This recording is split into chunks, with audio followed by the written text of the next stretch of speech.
शैतान को जहन्नम में कहाँ रखा जाएगा? और क्या आप जानते हैं कि शैतान फरिश्ता नहीं था, बल्कि एक जिन था जो आग से पैदा हुआ था, लेकिन ये फरिश्तों के साथ रहता था। शैतान अल्लाह ताला के दरबार में बुलंद दर्जे पर फाइज था।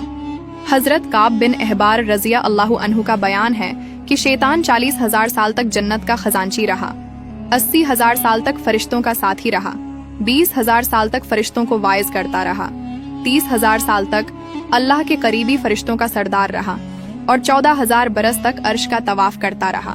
पहले आसमान में उसका नाम आबिद था, दूसरे आसमान पर उसका नाम जाहिद था, तीसरे आसमान पर उसका नाम आरिफ था, चौथे आसमान पर उसका नाम वली था, पांचवें आसमान पर उसका नाम तकी था, छठे आसमान पर उसका नाम खाजिन था और सातवें आसमान पर उसका नाम इजाजिल था और लोहे महफूज में उसका नाम इबलीस लिखा हुआ था।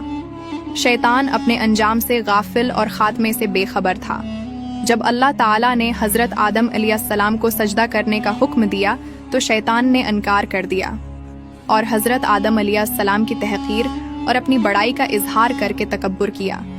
शैतान ने कहा कि मैं उससे बेहतर हूँ, मैं आग से बना हूँ और आदम मिट्टी से बना है, मैं उसको सजदा क्यों करूँ?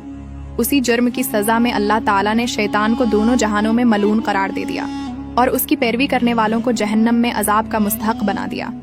जब क़यामत का दिन आएगा तो हजरत इसराफील अलैहिस्सलाम सूर फूंकेंगे, जिससे तमाम जिन इंसान, जानवर, फरिश्ते और शायातीन मर जाएंगे।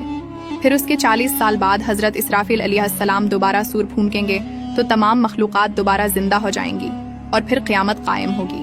क़यामत के रोज तमाम नेक और बद को उनके ऐमाल के मुताबिक सजा और जजा दी जाएगी। अब बात करते हैं कि शैतान को जहन्नम में कहाँ रखा जाएगा। जहन्नम के 3 तबकात होंगे।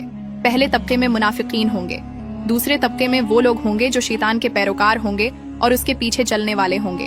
बरूज़ क़यामत शैतान इनसे भी भागेगा और ये कहेगा कि क्या मैंने कहा था कि मेरी पैरवी करो, आज मैं खुद को नहीं बचा सकता तो तुम्हारी क्या मदद करूंगा। जहन्नम में ऐसे लोगों का इमाम और सरदार शैतान होगा। तीसरे तबके में आम जाहिल कुफार होंगे, ऐसे कुफार जिन तक इस्लाम का पैगाम तो पहुंचा, लेकिन जहालत और उनकी जिद ने उन्हें इस्लाम से दूर रखा और वो दायरा इस्लाम में दाखिल नहीं हुए। दोस्तों, कुरान और हदीस में अल्लाह ताला ने शयातीन से बचने के कुछ तरीके बताए हैं। जैसा कि एक हदीस में जिक्र आता है कि जब कोई शख्स सोकर उठे तो वजू करे और 3 मरतबा नाक झाड़े, क्योंकि शैतान रात भर उसकी नाक के नथने में बैठा रहता है, जिससे आदमी पर सुस्ती गालिब आ जाती है। बस नाक झाड़ने से वो सुस्ती दूर हो जाती है। एक और हदीस में हुजूर अकरम सल्लल्लाहु अलैहि वसल्लम ने फरमाया कि जब गुस्सा आए तो आऊज़ु बिल्लाहि मिनश शैतानिर रजीम पढ़ लिया करो।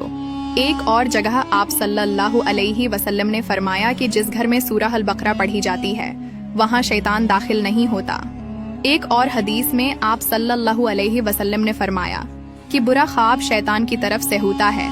अगर कोई बुरा ख्वाब देखे तो बाएं जानिब थू थू करके शैतान के शर से अल्लाह की पनाह मांगे।